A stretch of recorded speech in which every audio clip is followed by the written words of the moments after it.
우리 첫 번째 이제 그 대외관계와 관련해서 살펴본 그 내용이 뭐냐면 관악주도기 때 초기 대외관계, 4대 교린관계가 어떤 형태로 성립되었나, 어떤 과정을 거쳐서 성립되었나 봤고요.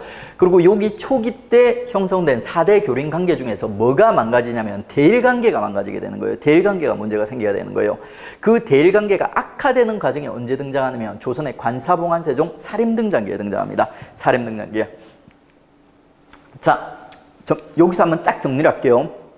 초기 대외관계가 어떻게 정립됐고 세종 때 중심으로 해서 대일관계 정립됩니다. 계약조 맺어 있지 않습니까? 그게 제일 초기 대외관계 핵심인 약조예요.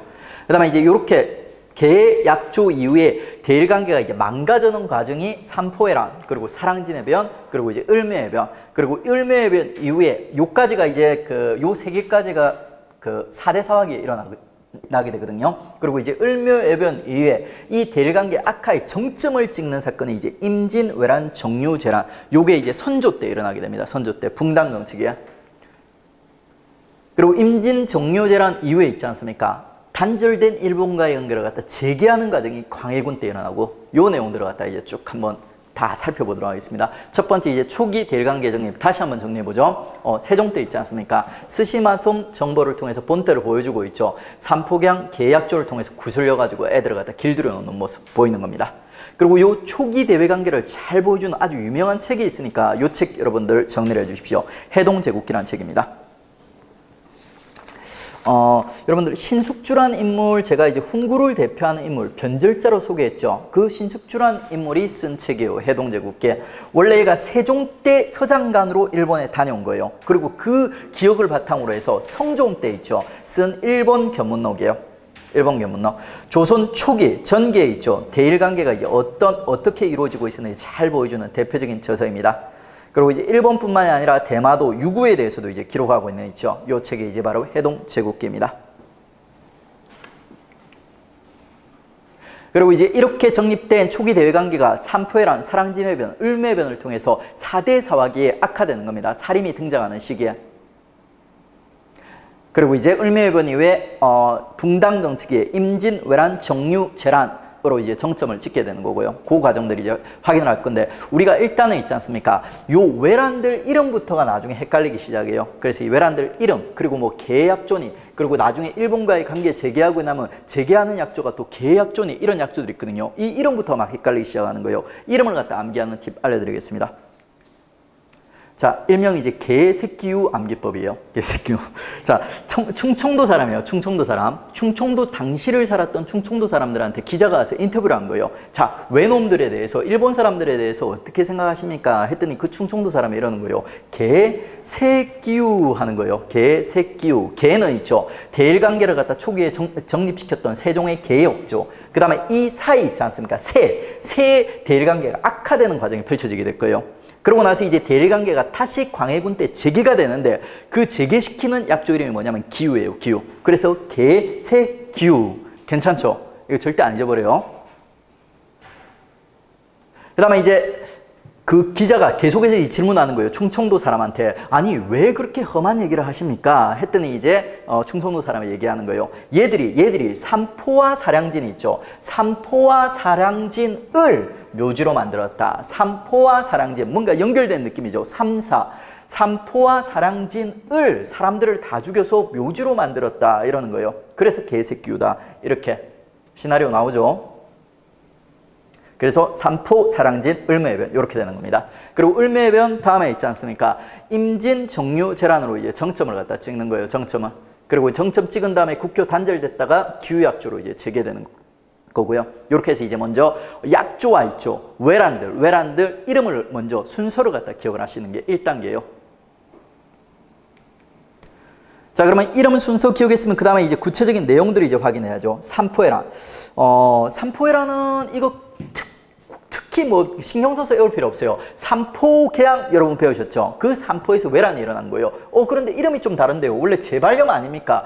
제포가 이때쯤 가면 네이포로 불리기 시작해요. 똑같아요.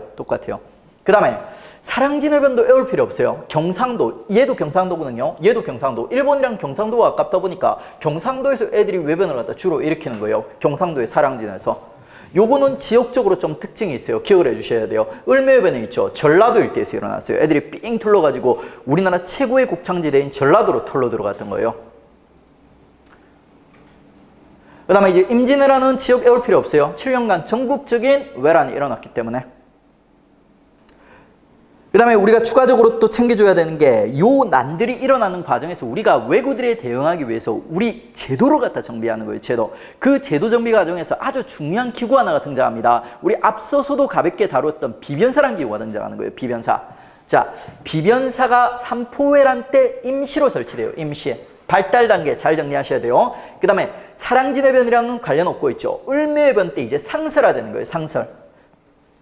그리고 임진 정유재란을 거치면서 있죠. 국정 최고기구가 됩니다. 의정부보다도 더 세지는 거예요. 의정부와 육조는 이제 종이호랑이가 돼버리고 비변사가 권력을 갖다 독점하는 모습 보여줍니다. 그리고 그 밑에 나와 있는 군사제도의 정비 있죠. 요거는 제도사에서 우리가 다룰 거예요.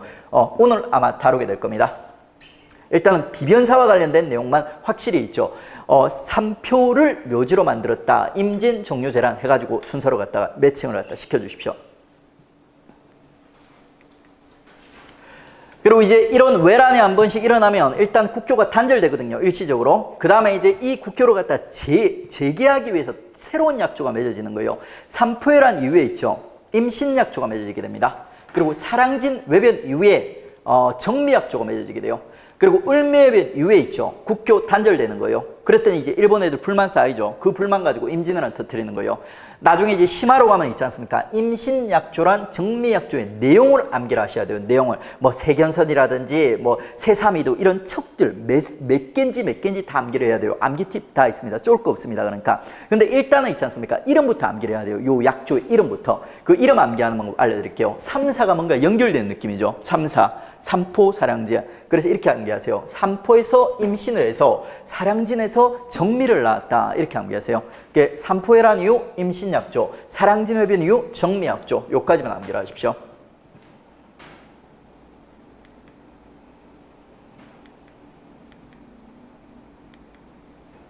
아이고, 이거 조금 제가 프리젠 편집을 좀 잘못했네요. 그 다음에 이제 이렇게 이제 임진왜란 그러고 나서 이렇게 악화되다가 임진왜란 때 정점, 악화의 정점을 갖다 찍는데 이게 원래 제일 중요하거든요. 근데 이건 워낙 중요해가지고 뒤쪽에서 바로 빼서 다룰 거예요. 클로즈업 해가지고. 일단은 이제 전체적인 흐름 잡도록 하겠습니다. 이렇게 이제 임진 정유재란에서 정점 찍고 있죠. 그 다음에 이제 일본과의 관계가 이제 재개되는 거예요. 무슨 왕 때, 광해군 때 기후약조를 통해가지고. 그리고 기후약조도 약조 들어가면 우리가 뭔가를 갖다 해주기로 약속을 갖다 한 거예요. 요런 내용들이 이제 나중에, 요런 내용들은 나중에 기억하도록 하겠습니다.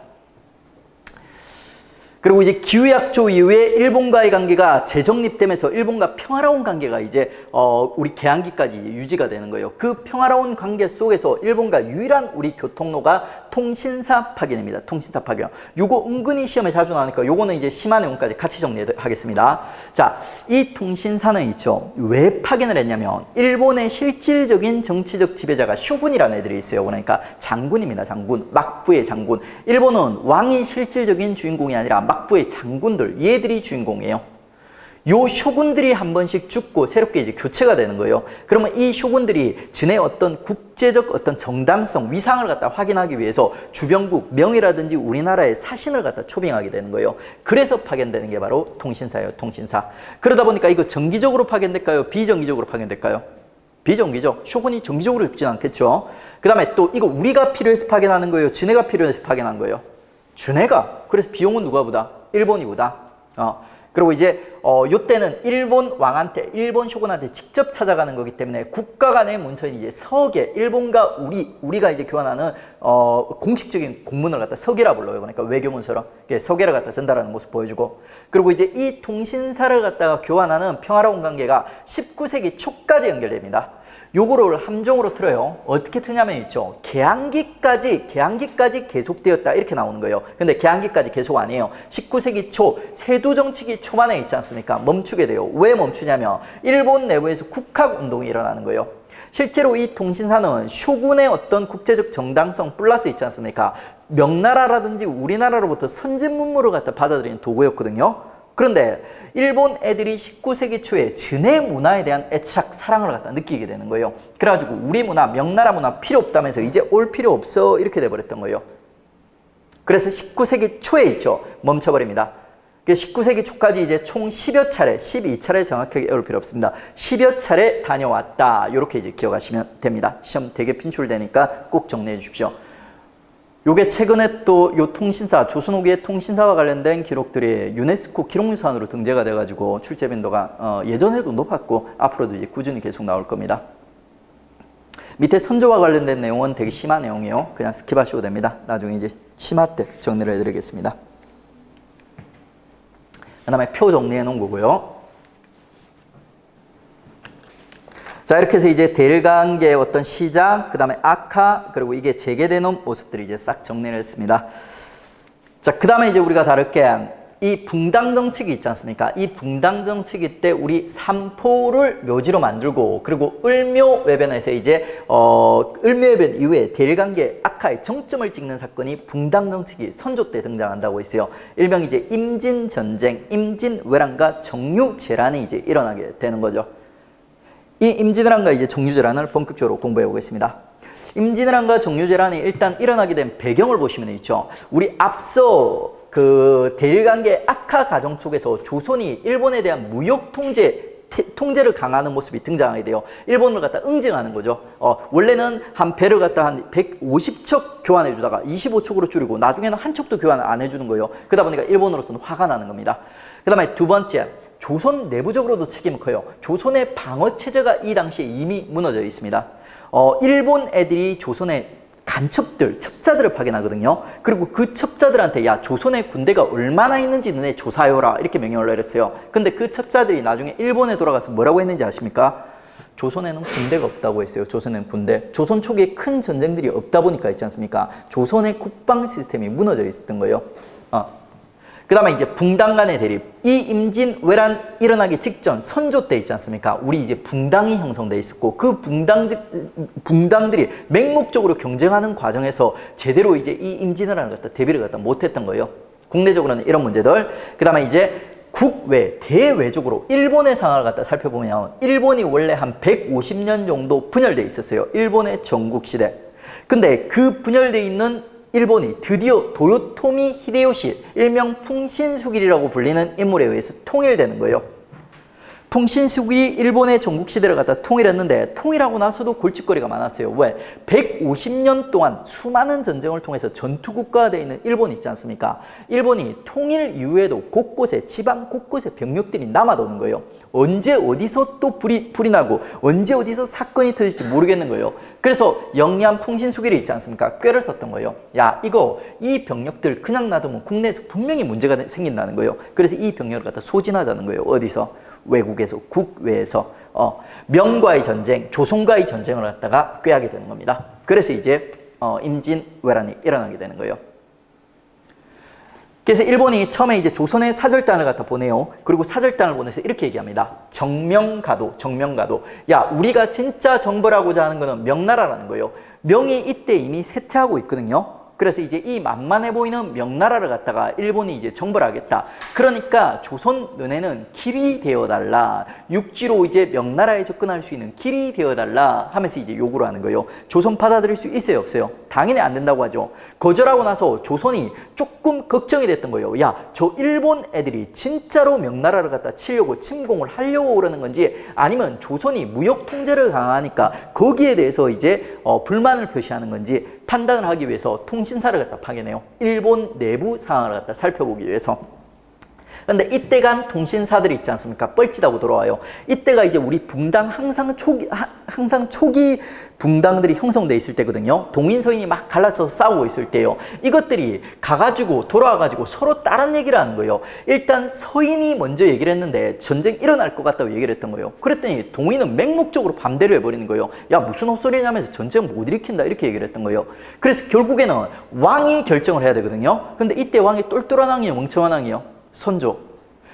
선조가 똑똑하긴 해요. 그러니까. 근데 제대로 된 왕은 아니죠. 선조는 일단 좀 마음 편한 의견을 받아들이게 돼요. 동인의 전쟁이 일어나지 않을 거라는 서를 갖다 그냥 받아들여 버리는 거예요. 그래서 이제 우리는 있죠. 전쟁이 일어나기 전 1년 동안 아무 준비도 못하면서 이제 보내게 되는 겁니다. 그러다 보니까 이제 전쟁 초기부터 이제 심하게 맞게 되는 거예요. 그게 이제 임진왜란. 지금으로 치면 이제 골든타임을 갖다 완전 선조가 잘못된 선택을 하면서 놓쳐버리게 되는 거죠. 그러고 나서 이제 개전, 무력한 대응, 필연적이죠. 그러니까 1번 보시면 이제 부산진의 정발과 동래성의 송상현의 패배.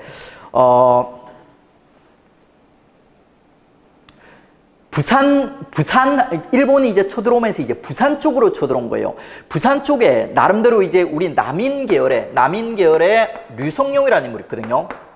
이 인물이 전쟁을 갖다 어느 정도 이제 준비를 하고 있었어요. 그 준비하는 과정에서 전라자수사에 이순신을 박아놓고 있죠. 그 다음에 이제 부산 지역에 되게 유능한 정발이나 송상현 같은 인물들을 갖다 박아놓은 거예요. 근데 문제는 뭐냐면, 류성룡이 예측했던 규모보다 한 10배 정도 큰 규모로 일본 애들이 쳐들어온 거예요. 고려 말에 왜구들이 최대로 쳐들어온 게 한 3만 정도 되거든요. 2만에서 3만 정도가 돼요. 그러니까 류성룡이 다시 쳐들어와도 대략 그 정도 규모일 거라고 예상을 했던 거예요.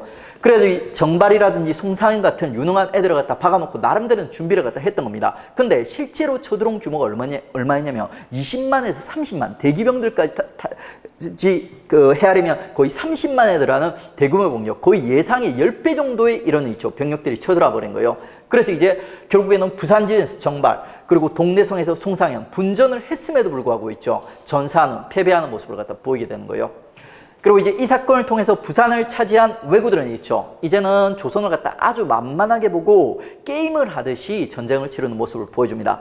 원래 조선을 진지하게 생각했다면 요 부산에서 있지 않습니까? 병력을 모아서 이렇게 서울로 쳐들어왔어야 됐어요. 근데 이것들은 조선을 갖다 너무 만만하게 보는 거예요. 병력을 3개로 나눠가지고 있지 않습니까? 누가 먼저 한양을 점령하나 게임하듯이 있죠. 경쟁을 했던 거예요. 그리고 이제 그 병력 중에서 이제 주력 부대가 이제 고니시라고 보시면 돼요. 처음 이제 부산을 차지했던 인물입니다. 고니시. 이 고니시란 인물이 있죠. 중앙의 경로를 따라서 이제 서울을 갖다가 가장 먼저 이제 점령하는 군부대가 되게 될 거예요. 이 고니시가 이제 북상을 하니까 당연히 이제 조선군들이 이제 이 고니시군을 갖다 막으려고 하는 거예요. 막는 과정에서 2번의 전투가 일어나요. 하나는 이제 경북에서 저 충청도로 넘어가는 있죠. 상주 일대에서 전투가 일어나는데 그게 바로 이제 이일의 상주 전투예요. 이일의 상주 전투. 근데 이 이일의 상주 전투 때 제대로 전투를 못 해요. 그러니까 병력이 안 모여가지고. 나중에 이제 우리 군사 제도에서 재승방략 체제라는 걸 갖다 배우게 될 건데 그 재승방략 체제의 문제점 때문에 상주 전투에서 우리가 제대로 활약을 못 하게 됩니다. 패배하게 돼요. 그 다음에는 선조의 마지막 희망이었던 당대 최고의 명장이라 불리던 신립이라는 인물이 있어요. 신립. 이 신립이라는 명장한테 선조가 있지 않습니까? 남아있는 군대를 갖다 탈탈 다 털어줬던 거예요. 그리고 이제 이 신립이라는 당대 명장이 충주 탕금대 전투에서 마지막 병력들을 갖다 다 털어먹는 거예요. 원래 그 신립이라는 인물이 북방의 여진족들을 상대하면서 성장했던 인물이에요. 말을 되게 잘 타고 기마술에 되게 밝은 인물이에요. 그래서 신립은 있지 않습니까? 자기의 기병의 강점을 갖다 살리기 위해서 탕금대라는 넓은 평야를 갖다 격전지로 결정을 했거든요. 근데 문제는 뭐였냐면 이 넓은 탕금대라는 평야에서는 기병들도 강하지만 왜구들의 조총병 있지 않습니까? 조총병. 조총도 그 화력이 세진다는 거예요. 힘이 강해진다는 거예요. 그 결국 이제 조총병들한테 탕금대에서 이제 결국에는 대패를 갖다 당하게 되는 거예요. 거기다 이 탕금대 당시 전투가 일어날 때 운 없게도 있지 않습니까? 그 전날 큰 비가 와버려요. 땅이 질척질척해지니까 말들이 달릴 수 있어요, 없어요? 못 달리죠. 그래서 이제 져버리는 거예요.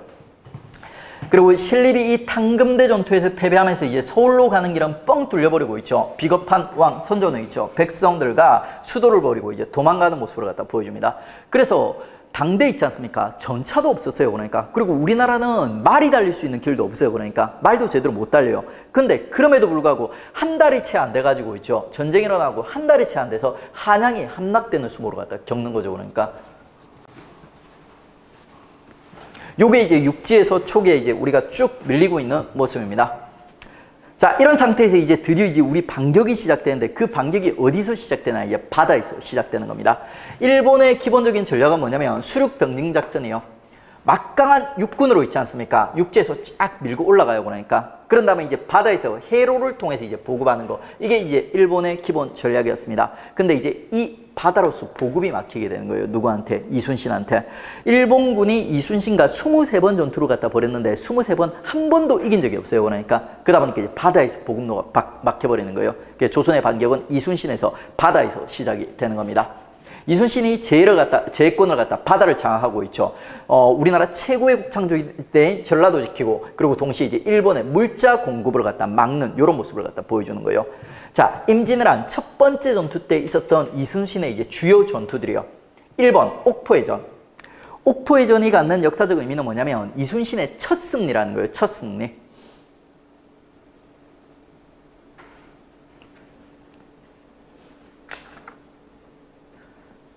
그 다음에 사천해전은 있죠. 거북선이 처음 활용된 전투.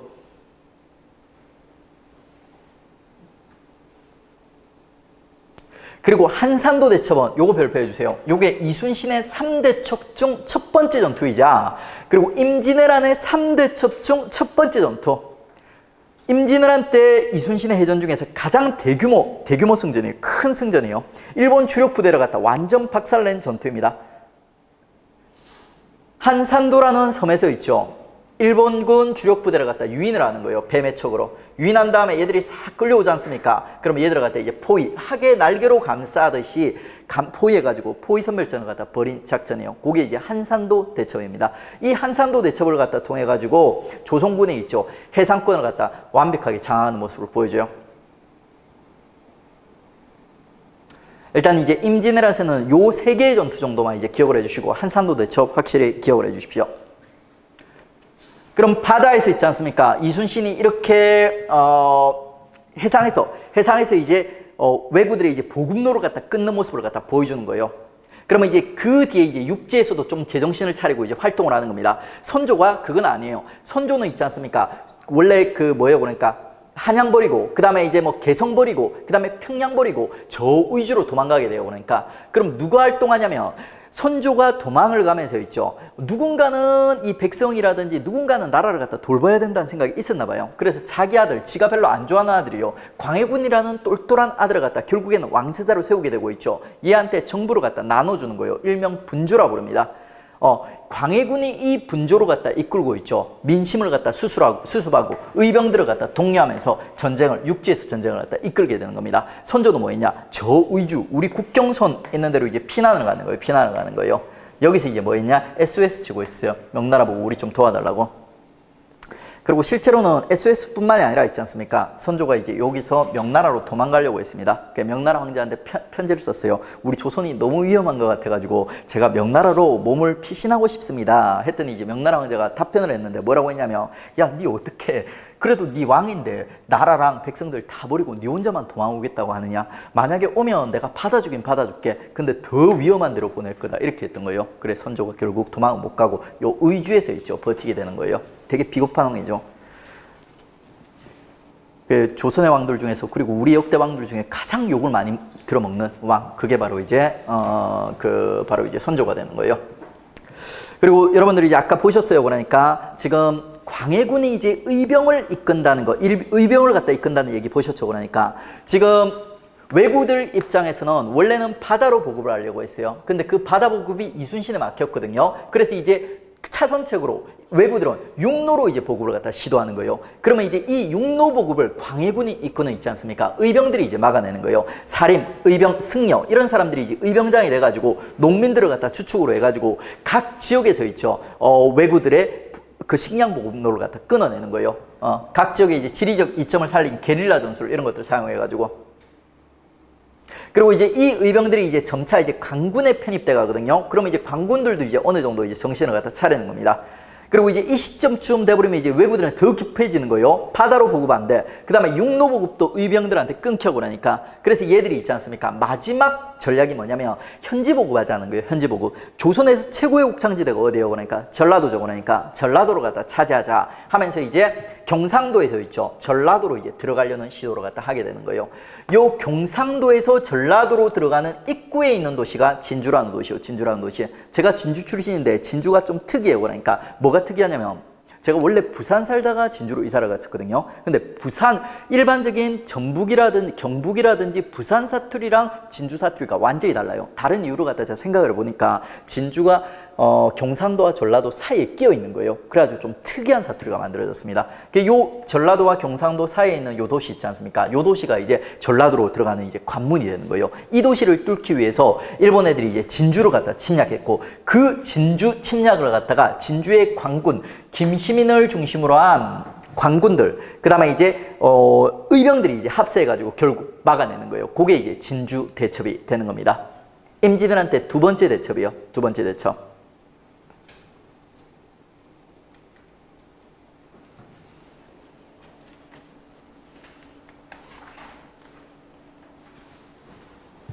그다음에 이 표는 있죠.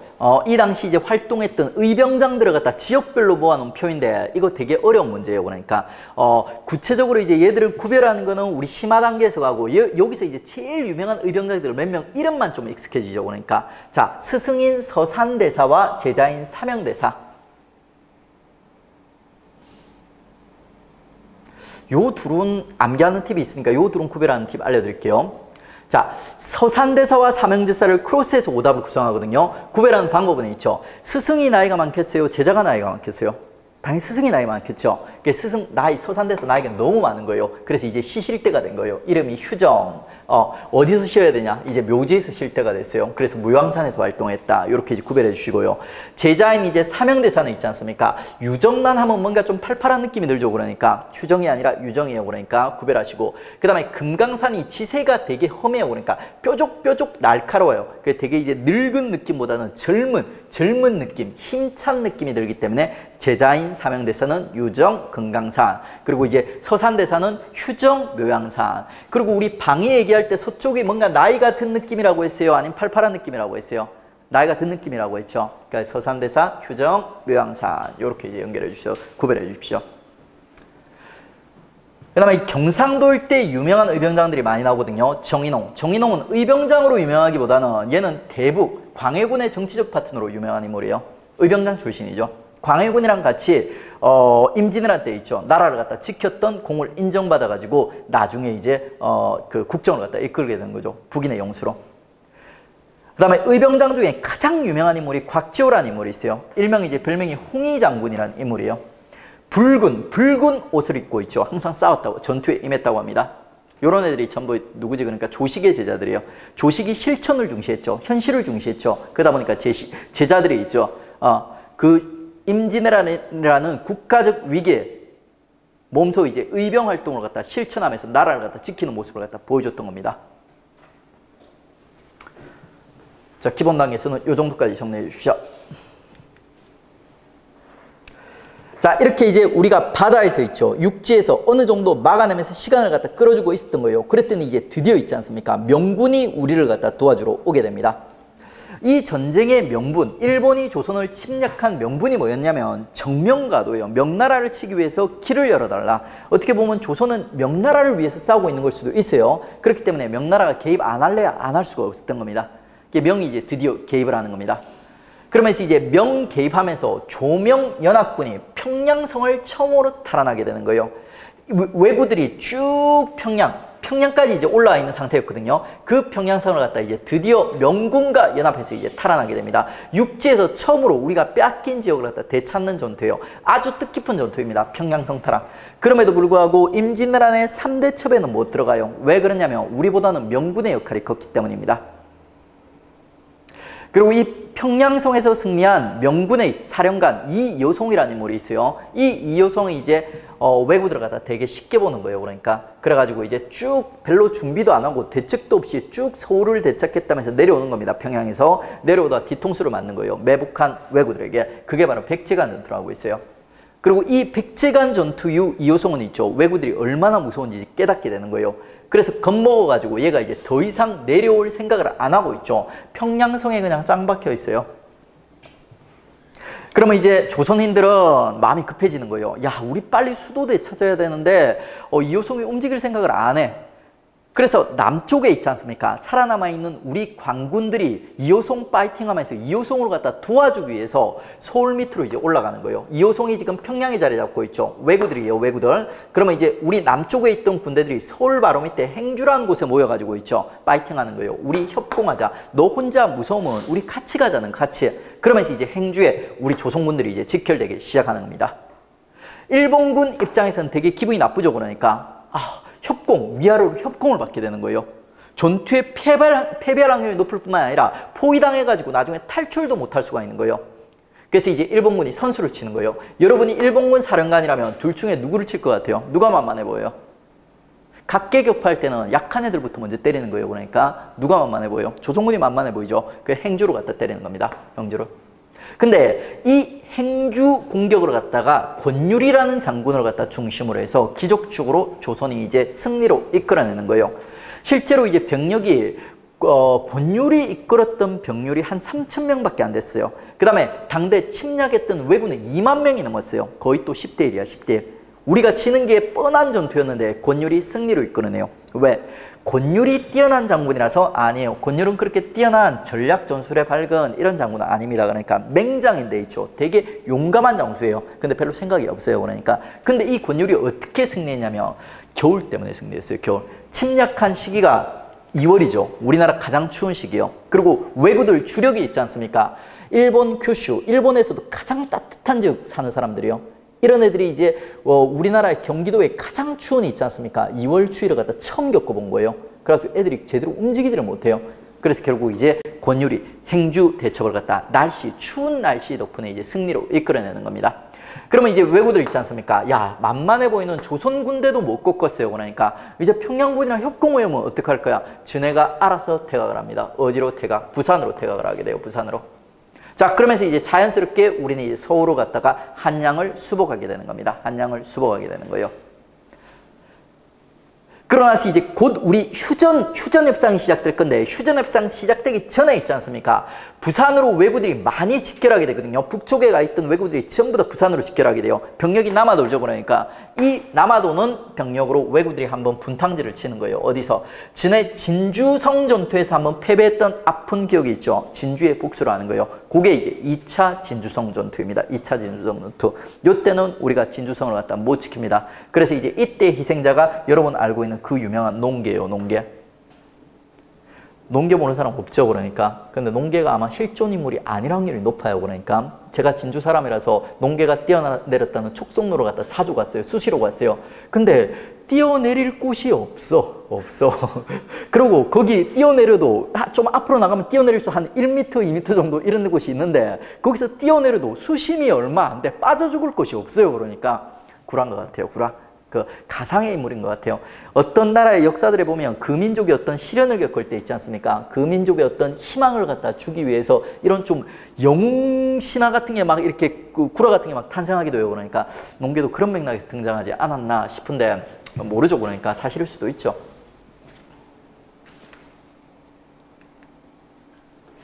자, 이렇게 해서 이제 우리 임진왜란과 관련된 내용 다 배웠습니다. 임진왜란은 있죠. 스토리가 중요해요. 순서가 중요해요. 그 순서에 있어서 가장 중요한 전투, 임진왜란의 어떤 향방을 결정하는 주요 전투들을 갖다 이제 정리를 해놓은 거예요. 임진왜란의 3대첩이 한산도 대첩, 진주 대첩, 행주 대첩, 그리고 평양청 전투는 있죠. 요건 3대첩에는 안 들어가요. 왜? 명의 주도했기 때문에. 하지만 이제 요것도 이 대첩들 못지않게 주요한 전투라서 요 4개의 전투를 갖다 순서를 갖다 꼭 암기를 해 주셔야 돼요. 그리고 나머지 사건들은 이 사건 전으로 해가지고 여러분 연결해 주시면 됩니다. 암기하는 방법은 있죠. 여러분들 고려 때 신흥 무인 세력의 성장과 관련해서 고양이 암기법 썼던 거 기억나죠? 그러니까 그 고양이를 다시 한번 소환합니다. 자, 히읗 한산도 대첩, 지읒 진주 대첩, 다시 히읗 뭐예요? 행주 대첩. 그 다음에 여기서 있지 않습니까? 고려 고양이가 이렇게 생겼었죠. 그러니까 조선 고양이는 여기 전배기 고양이, 전배기 고양이. 자, 이게 평양성 전투예요. 한산도, 진주, 평양성, 그리고 또 뭐예요? 그러니까 여기 행주 대첩. 설마 한산도 대첩과 행주 대첩을 갖다 헷갈리지는 않겠죠, 그러니까. 한산도 대첩은 우리 이제 반격의 시작을 거의 알리는 전투예요, 그러니까. 그래가지고 한산도 대첩 제일 빨리, 그 다음에 행주 대첩은 요 이제 휴전기 시작되기 직전, 우리 그 한양을 되찾게 되는 계기, 이런 식으로 해가지고 이제 요 고향을 갖다가 순서를 갖다 잡아서 기억을 해주시면 됩니다. 그 전투적인 고향이죠. 맨날 이제 전투와 관련해서만 등장합니다.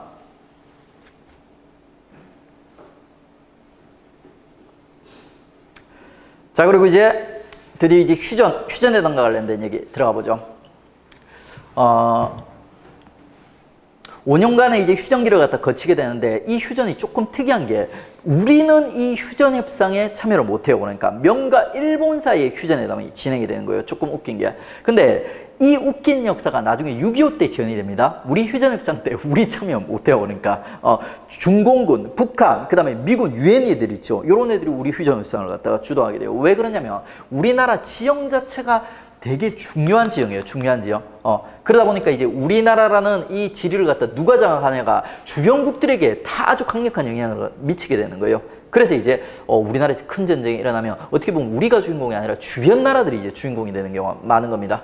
우리는 이렇게 이제 위험한 지역에 살고 있어요. 그러니까 이제 여기에 대해 또 대비를 갖다 해줘야 됩니다. 지금은 이제 이런 역사가 반복되지 않을 거다 생각하면 오산이에요. 그러니까 얼마든지 이런 역사들을 재개되고 있습니다. 지금 중국도 그렇고 러시아 그리고 이제 일본, 미국 전부 우리나라에 되게 관심 많아요. 그러니까 미군 우리나라의 주한미군 뺀다 하죠. 그러니까 트럼프가 미치지 않았다면 못 뺍니다. 그러니까 우리나라 얼마나 중요한데 우리나라 주변에 그 미국이 견제해야 될 중국, 그 다음에 러시아 이런 나라들 다 있는데 그러니까 못 빼요. 그러니까 절대.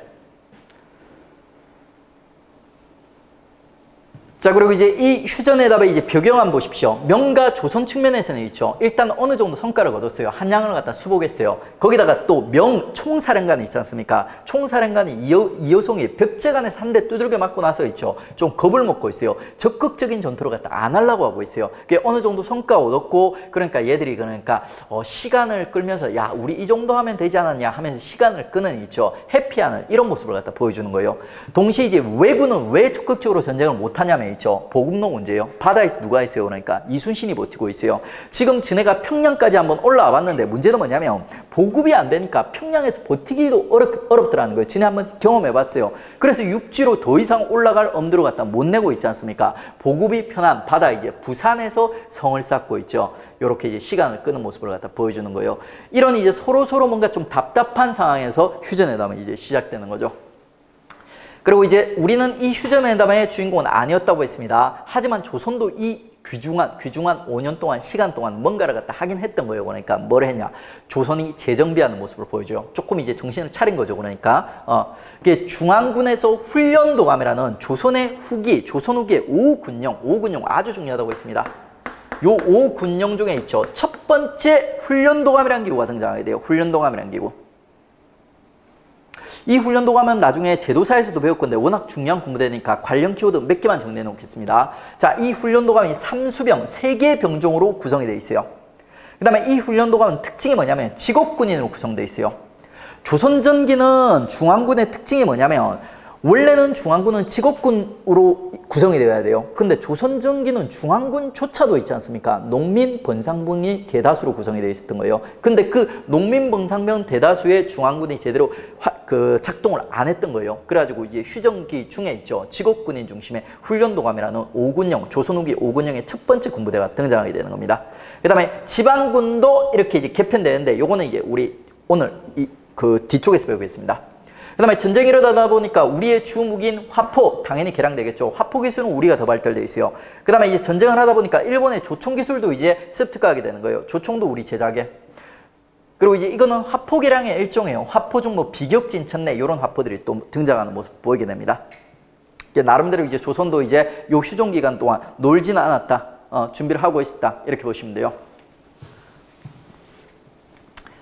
근데 이 휴전회담이 결국에는 결렬되게 돼요. 결렬의 이제 원인 누구냐면 전쟁의 원형 풍신수길 도요토미 히데요시 있죠. 이 도요토미 히데요시가 너무 무리한 욕심을 갖다 냈던 거예요. 뭐를 얘가 바라냐면 조선의 하삼도를 달라고 합니다. 아래쪽에 있는 세 개의 도 뭐예요? 충청, 전라, 경상도 달라는 거예요. 우리 받아들일 수 있어요, 없어요? 못 받아들이죠, 그러니까. 거기다가 플러스 얘가 명나라 공주로 갖다 지 처벌어 달라고요. 명도 절대로 못 받아들이죠. 그래서 결국에는 전쟁이 재개되는 겁니다. 휴전기간 지나고 나서 재개된 전투를 정류재란이라고 하는 거예요. 그게 원래 정확한 명칭은 임진왜란, 그 다음에 이제 휴전기, 정류재란, 그리고 이 두 개를 합하면 임진전쟁이 맞습니다. 근데 이제 대충 부르면 그냥 임진왜란이라고 부를 때도 있어요. 정류재란은 내용이 좀 간단해요. 그러니까 요 4개의 전투만 순서대로 이제 암기를 하시고 그 다음에 내용들을 이제 구별해 주실 줄 아시면 돼요. 자, 일본이 이제 결국 이제 전쟁을 갖다 다시 일으키는 거예요. 근데 전쟁을 다시 일으키면서 일본에게 큰 걱정이 하나 있었던 거예요. 바다에 저 이순신 저거 어떻게 해야 되나 이거예요. 그러니까 이순신이 바다를 갖다 지키는 한 보급 문제가 생기기 때문에 지네가 올라가기가 힘들어지는 거예요. 그래서 이순신을 제거하기 위해서 얘들이 이제 음모를 갖다 꾸미는 거예요. 조선에 있지 않습니까? 엉터리 정보를 갖다 이순신을 제거하기 위한 엉터리 정보를 함정을 갖다 봐가지고 그 엉터리 정보를 주는 거예요. 어떤 지역 가면 아주 중요한 인물이 나타날 거라는 거예요. 그래가지고 이제 그 정보를 갖다가 선조한테 주고 멍청한 선조는 이제 요 정보를 믿고 있지 않습니까? 이순신 보고 야 여기 가가지고 얘를 갖다 잡아오라 이렇게 명령을 갖다 내렸던 거예요. 근데 이순신이 사전답사를 딱 가봤거든요. 근데 그 지역이 딱 보니까 사지예요, 사지. 죽으러 가는 길이에요. 죽으러 가는 길. 그 이순신이 못 간다고 배를 째라 합니다. 그러니까 그랬더니 선조가 이순신 진짜 배를 째려고 해요. 의군부에 잡아가지고 한 달 동안 고문을 하는 모습이 등장하게 됩니다. 그리고 이제 이 이순신이 휴전 기간 동안 정비해놓고 길러놓은 무적함대를 갖다 누구한테 주냐면 원균이라는 인물한테 줘요. 원균. 이순신의 자칭을 아해버립니다. 서인 계열이에요. 서인 계열. 딱 서인이라 보기는 어려운데 서인 사람이랑 친한 원균이라는, 원래는 이순신보다 이제 선배인데 이순신이 먼저 승진을 해가지고 이순신한테 엄청난 질투를 갖다 느끼고 있는, 이순신 맨날 욕하고 다니는 원균이라는 인물이 있어요. 얘한테 이순신이 키워놨던 공부대를 갖다 맡겨버리는 거예요. 그리고 이제 원균이 다시 선조의 여기 가라는 명령을 갖다 받게 되는 거예요. 그 원균이 갔다가 이순신이 키워놓은 무적함대를 갖다 탈 털어먹는 사건. 그게 이제 칠천량 전투예요. 칠천량 전투.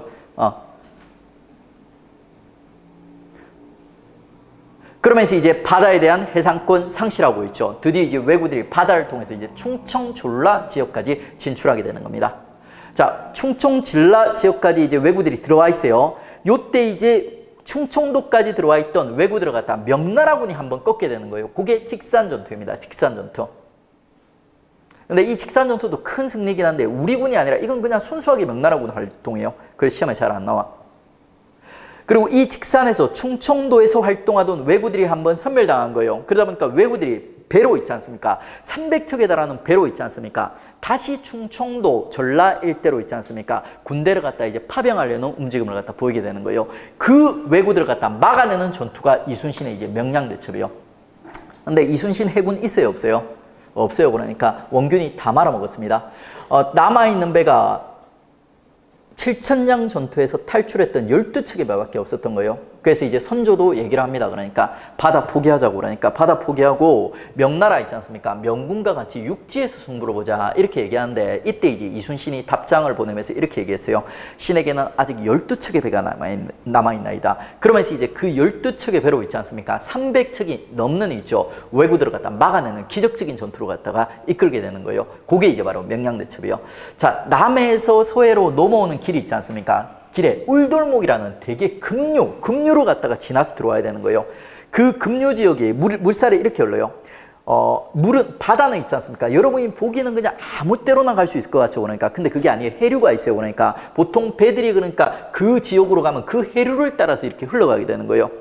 되게 빠른 급류가 있습니다. 되게 빠른 급류. 그러니까 요쪽 부근으로 오면 이 급류를 갖다 타게 돼 있어요. 그러면 이제 요 급류를 갖다 쭉쭉쭉 타고 들어가면 물이 갑자기 정체되면서 맴 도는 곳이 있는 거예요. 요쪽으로 왜구들 배를 갖다 끌고 들어왔던 겁니다. 끌고 들어와가지고 12척의 배가 요 맴 도는 지역에서 여기 도는 이제 왜구들이 있지 않습니까? 지네끼리도 막 부딪히고 이 배들을 갖다 이제 포격하면서 300척의 배를 갖다 막아내는 기적적인 전투를 갖다 이끌어낸 거예요. 그게 바로 이제 명량대첩이에요. 명량대첩. 그리고 이제 이 명량대첩을 통해 가지고 다시 이제 이순신이 이제 제권을 갖다 확보하는 모습을 갖다 보여줘요. 요까지가 이제 실질적으로 이제 정류재란과 관련된 전투라고 보시면 돼요. 그리고 마지막 노량대첩은 뭐냐면 전쟁의 원흉이었던 풍신수길이 있죠. 도요토미 히데요시라는 인물이 있어요. 요 인물이 죽어버리는 거예요. 죽어버리면서 일본의 이제 도쿠가와 이에야스라는 인물이 집권하게 되는데 이 인물은 이제 전쟁에 관심이 없는 거예요. 조선과 관련된 전쟁에. 그래서 이제 일본군이 이제 철병을 하는 거예요. 철병. 그 철병하는 과정에서 명군은 그냥 왜구들을 보내주지 않은데 이순신이 절대 안 된다고 합니다. 야, 저것들이 조선에서 분탕질 친 게 얼만데, 그리고 또 얘들이 일본으로 갔다가 재정비하고 다시 돌아올 수도 있죠. 그 이순신은 절대 얘들은 못 보내준다는 거예요. 그래서 이제 철수하는 왜군들을 갖다 격파하는 전투를 벌이게 되는데 그게 노량대첩이에요. 노량진 아니에요. 노량진 아니에요. 저 남쪽에 이제 노량이라는 곳이 있습니다. 노량 앞바다가 있습니다. 거기서 이제 왜구들을 갖다 격파하는 거예요. 이순신의 이제 23번째 마지막 전투고 이 전투에서 이제 이순신이 전사하게 되는 거예요. 이때 이제 이 노량대첩에서 이순신의 전사에 대해서는 여러 가지 설이 있어요. 그러니까 자, 이순신 첫 번째가 자살설이에요. 자살설. 자, 이순신이 살아있으면 있지 않습니까? 누구한테 죽을 것 같아요? 선조한테 죽습니다. 선조가 되게 속이 좁은 임금이에요. 자기 아들 광해군도 있죠. 자기보다 백성들한테 인기가 좋아요. 그러면 이 광해군에 대한 질투도 엄청 심해가지고 광해군 피를 말리고 막 이렇게 괴롭히는 모습들이 등장하거든요. 그리고 실제로 의병장 중에서 선조한테 역모로 얽혀가지고 죽은 의병장들도 많아요. 그러니까 이순신도 한번 죽을 뻔했죠. 그러니까 걱정이 되는 거예요. 그래가지고 이순신이 자살을 했다는 거예요. 만약에 살아서 역모로 얽히게 되면 자기만 죽는 게 아니라 구족이 멸족당하게 되는 거예요. 그 다음에 두 번째 설은 있지 않습니까? 이순신의 무덤이 2개라는 거예요. 이순신이 이때 실제로 죽은 게 아니라 그냥 죽은 척 했다는 거예요. 선조가 무서워서. 그리고 이제 살아남아서 숨어서 몰래 행복하게 살다가 그 다음에 이제 다시 실제로 죽었다는 겁니다. 그래서 이제 무덤이 2개다. 이런 설도 있습니다. 어떤 게 진짜인지는 알 수가 없죠. 그러니까. 근데 유전자 검사 같은 거 해보면 지금 충분히 밝힐 수도 있을 것 같은데, 근데 무덤 파헤치는 거 그거 자체가 부담스럽죠. 그러니까. 가지고 이제 아직 잘 모른답니다. 어떻게 됐는지. 그 다음에 이제 요게 이제 임진왜란 때 활동했던 우리 이제 주력 배의 종류인 판옥선이라는 거거든요. 나중에 심화 때 가면 요 판옥선과 일본 배, 새끼분의 이제 차이점 이런 것들도 한번 설명을 갖다 해드릴 거예요. 일단은 이제 임진왜란 때 활동했던 우리 배가 판옥선이다. 요 정도까지만 기억을 해놓으세요. 자, 다음에 이제 임진왜란의 영향까지 하고 마치도록 하겠습니다. 임진왜란은 국내적으로, 국외적으로 엄청난 영향을 갖다 주게 돼요. 먼저 이제 국내에서 임진왜란이 어떤 영향을 주었나 정리해 보겠습니다. 정치적으로 있죠. 비변사가 국정 최고기구가 됐다. 우리 삼포열한 때 임시기구, 그리고 뭐예요? 그러니까 을묘해번 때 상설기구가 됐던 비변사 기억나시죠? 그 비변사가 이제 임진왜란 이후 의정부와 육조로 갖다 누를 정도로 강력한 기구로 성장하게 됩니다. 그 다음에 또 정치적으로 있죠. 임진왜란 이후에 우리가 이런 생각을 가지게 돼요. 숭명본사상. 이게 더 쉽네. 요거보다. 자, 명을 숭배하고 은혜를 갚자는 사상이요. 이게 제조지은 사상이에요. 새롭게 나라를 만들 수 있게 해준 은혜를 감사합니다 하는 사상. 아무래도 우리가 명나라의 도움을 받았죠. 그러니까 도움을 받은 건 사실이에요. 그러다 보니까 이제 조선 내에서 이런 숭명본사상이 유행하게 되고요. 그 다음에 이제 경제 사회적으로 보면 이건 애울 필요가 없어요. 너무 상식적이에요. 인구 증가했을까요? 감소했을까요? 당연히 감소. 그 다음에 농촌 황폐화 될까요? 잘 살게 될까요? 황폐화. 그 다음에 양안과 호족 뭔지 아시죠? 이제는 토지대장, 요거는 이제 인구대장이에요. 소실 불타게 되는 거예요. 그러다 보니까 세금을 제대로 걸릴 수 없고, 그러다 보니까 재정 악화되는 거 뻔해요. 그러니까 여기서 여러분이 암기해야 되는 키워드는 요거예요. 요거 공명첩가 납속책 발행. 신분제 쪽에서도 다시 다루는데 요게 뭐냐면 공명첩 납속책이 뭐냐면 신분을 상승시켜주는 거예요. 국가에서 신분을 상승할 수 있는 문서 같은 걸 갖다 파는 거예요. 관직을 팔고 있죠. 신분을 상승시켜주는 면책 특권 뭐 이런 거를 갖다 파는 거예요. 팔아가지고 부족한 재정분을 갖다 이제 보충을 하는 거예요. 그리고 이 공명책 납속책 발행이 어떤 부작용을 낳게 되냐면 조선 후기에 신분제 동요를 낳게 됩니다.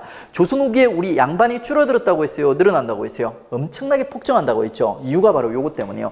공명책 납속책을 통해서 합법적으로 신분 상승, 양반이 된 애들도 있고 있죠. 돈이 없는 사람들은 여기에 영향을 받아가지고 가짜 족보, 가짜 불법적인 방법으로 또 양반이 돼가는 거예요. 그러면서 조선 후기에 엄청난 양반이 늘어난다. 그거를 갖다 이제 우리는 신분제 동요라고 이제 부르게 되는 겁니다. 그 다음에 이제 문화재 소실은 뭐냐면은, 이미 이제 대몽항쟁 때 제가 한번 설명을 했습니다. 그러니까 우리 5000년 역사상 가장 문화재 소실이 부각됐던 두 개 시기가 언제냐면 하나는 대몽왕정 때, 하나는 임진왜란 때라고 했습니다. 몽골 애들은 불교와 관련된 문화유산 많이 태웠고, 그리고 일본 애들은 불교를 믿었기 때문에 불교 문화유산보다는 우리 왕조와 관련된 문화유산들을 갖다가 불태웠다고 했습니다. 전주 사고를 제외한 3대 사고, 우리 조선왕조실록을 갖다 보관하는 사고들을 다 태운 거예요. 그 다음에 조선 전기에 있지 않습니까? 원래 3대궁이 있었어요. 3대궁 다 태웁니다. 근데 그 중에서 가장 유명한 게 경복궁이에요. 그래서 이제 경복궁 소실만 나와 있어요. 그 다음에 이제 불국사 실수로 태웠어요. 이거는 불교와 관련돼 있는데 원래는 안 태우려고 했던 것 같아요. 근데 실수로 태웠습니다. 국내에서는 이런 영향을 미쳤고 있죠. 그 다음에 이제 대외적으로도 많은 변화가 이제 일어나게 됩니다. 임진왜란이라는 전투를 통해서, 전쟁을 통해서 있죠. 우리는 힘이 세졌어요? 약해졌어요? 약해졌어요. 그 다음에 명나라는 힘이 세졌을까요? 약해졌을까요? 약해져요. 그러니까 명이 원래 힘이 약해져 가고 있던 상황이에요. 그래서 일본이 큰 소리를 갖다 친 거예요. 정명가도 같은 소리. 근데 이 명이 있지 않습니까? 마지막 힘을 짜내서 조선을 갖다 도와준 겁니다. 그래서 명나라는 더 빠르게 쇠퇴하는 모습을 보이죠. 그러다 보니까 누가 이득을 보냐면 명과 우리 사이에 끼어있는 북방의 여진족들이 기회를 갖다 맞이하게 되는 거예요. 둘 다 약해지니까 상대적으로 얘들이 힘이 세지게 되는 거예요. 거기다 또 누르하치라는 있지 않습니까? 요 여진족의 영웅이 하나 등장하게 되는 거예요. 그래 이 영웅이 이제 후금, 여진족을 통일해 가지고 후금이라는 나라를 이제 건국하게 되는 겁니다. 후금이 개 이득을 본 거예요. 그 다음에 또 이득을 본 나라가 하나 더 있는데 그게 이제 일본이에요. 일본. 일본은 원래 이 전쟁 자체를 갖다 수행한 목적이 뭐냐면 전의 국내적 어떤 불안 요소를 갖다 없애기 위한 거예요. 병력이 너무 많다 보니까 그 목적 달성했어요. 동시에 있죠. 그 목적을 달성하는 동시에 조선으로부터 선진 문물들을 갖다 이제 빼앗아가는 거예요. 그래가지고 전의 문물들이 발전하는 모습이 등장하게 되는 겁니다. 이왕의 성리학, 이왕의 제자들이 영남학파 해가지고 경상도 일대에 모여 있어요. 얘들이 이제 많이 잡혀간 거죠. 그 다음에 서적, 활자, 도자기 기술자. 일본 애들이 특히 이제 이 시기 때 이제 관심이 많았던 게 우리 조선의 도자기 기술이에요. 그 조선의 이제 도자기 기술자들 잡아가지고 있죠. 전에 아리타 도자기인가 이상한 도자기를 갖다 또 만드는 모습 보여줍니다. 일본 또 개이득 본 거예요. 두 나라는 이득을 보고 두 나라는 많이 약해지고 쇠퇴하게 되는 겁니다. 자, 이렇게 해서 이제 우리 임진왜란 다 배웠고 있죠. 쫙 한번 이제 정리해보죠. 그러니까 개전, 무력한 대응. 임진왜란 때는 순서 문제가 가장 기본이거든요. 초기에 이제 부산진 동래선에서 나름대로 신경을 썼지만 패배했고 있죠. 그 다음에 이제 상주, 탕금대, 이건 서울로 올라오는 길이에요. 그러니까 여기서 이제 패배했고, 그리고 결국 이제 한양까지 함락되게 된다. 요게 이제 개전, 무력한 대응과 관련된 내용입니다. 그리고 한양 함락 직후부터 해서 이순신이 이제 활동하기 시작해요. 옥포해 전부터 해가지고 한산도 대첩까지. 그리고 이순신의 활동에 자극을 받아가지고 있죠. 광해군도 활동을 갖다가 이제 육지에서 하기 시작합니다. 의병들을 갖다 중심으로 해서. 그리고 이제 의병들과 강군이 합작품으로서 이제 진주 대첩, 두 번째 대첩이 이제 등장하게 되는 거고요.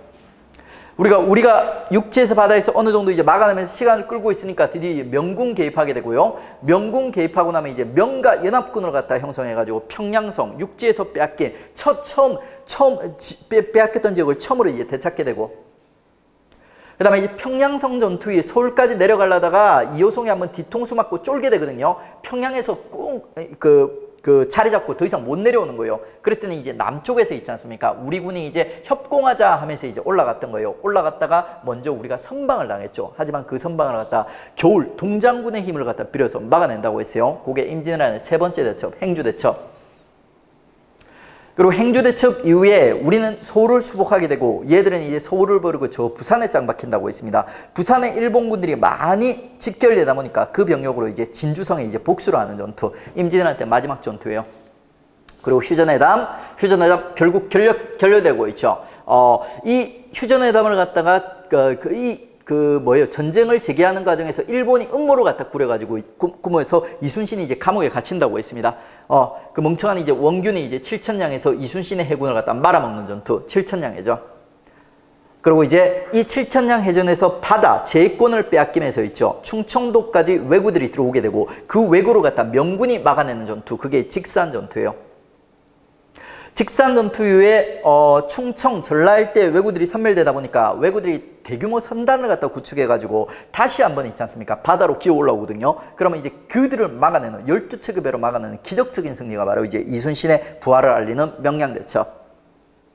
그리고 명량대첩 이후에 이제 전쟁이 드디어 이제 끝나는 거예요. 도요토미 히데요시가 죽으면서 빠지는 왜구들을 갖다 섬멸하는 이순신의 마지막 전투 노량대첩. 자, 여기서 이제 요거 순서 잡는 팁 알려드릴게요. 자, 만약에 여러분들 명량대첩 때 직접 썼던 있지 않습니까? 명량대첩 기적적인 승리죠. 그러니까 배 12척밖에 안 돼요. 이 12척 중에 하나의 배 있지 않습니까? 노가 발견됐어. 노 젓는 노 기억나시죠? 그러니까 그럼 이거 값이 얼마나 할까요? 상당한 역사적 가치를 갖다가 실제로 이제 그게 진품임을 인정받으면 나름대로 역사적 가치를 인정받겠죠. 가격도 꽤 나갈 거예요. 그래서 제가 그걸 갖다 산 거예요. 명량대첩의 노를 제가 샀어요. 그러니까 얼마 주고 7,000냥을 주고 제가 직접 산 명량대첩의 노 해가지고 7,000냥 직산 명량노 이렇게 해가지고 이제 그 순서를 갖다 암기해 주십시오. 정류재란이 되게 간단한데 요거 순서는 조금씩 헷갈릴 때가 있거든요. 그래가지고 7,000냥 주고 직접 산 명량대첩 노 해가지고 이제 4개의 전투로 갖다 순서를 잡아주시면 끝이에요.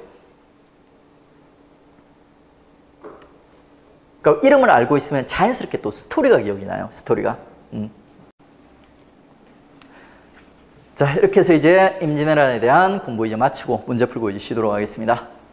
다음은 임진왜란 동안 조선군이 왜군을 물리친 전투를 나열한 것이다. 시기순으로 옳게 나열한 것은, 자, 어떻게 하면 돼요? 우리 고양이 한 마리 그리면 되죠. 히읗, 지읒, 히읗. 그 다음에 이제 전배기 고양이. 지금 보니까 첫 번째 이웃 한산대첩, 진주대첩, 행주대첩. 명량대첩은 휴전기 지나고 나서 7,000냥 주고 직접 산 명량대첩 노에서 휴전기 이후에 세 번째 사건이죠. 그러니까 이런 식으로 순서 잡아주면 돼요. 그 다음에 이제 임진왜란의 영향으로 볼 수 없는 것은 일본은 문화발전의 계기가 되었다. 맞아요? 틀려요? 맞죠? 그 다음에 신분질서의 동료를 막기 위해서 국명첩을 발행하였다. 어떻습니까? 이거 미묘하게 드러났어요. 한금은 이따위로 안 틀어요. 근데 공무원은 이렇게 들어요. 신분질서의 동료를 야기한 있지 않습니까? 국명첩이에요. X. 그 다음에 대륙에서는 새로운 세력이 등장하여 발전하였다. 이 새로운 세력은 누굴까요? 여진족, 후금. 그 다음에 오랜 전쟁으로 인구가 격감, 농촌이 형편화됐다. 이건 거의 교장선생님 말씀이죠. 그러니까 이건 그냥 상식적으로 판단하면 나오는 거예요. 외울 필요가 없어요. 이런 것들은. 자, 이렇게 해가지고 이제 우리 붕당 정치기 때 있지 않습니까? 선조 때 일어났던 이제 임진왜란과 관련된 내용들을 갖다 이제 살펴봤습니다. 일본과 관련된 가장 이제 중요한 있죠. 대외관계 들어갔다 다 정리했습니다. 쉬었다가 이제 호란들 그리고 이제 남은 제도사들 들어가도록 하겠습니다. 10분 쉴게요.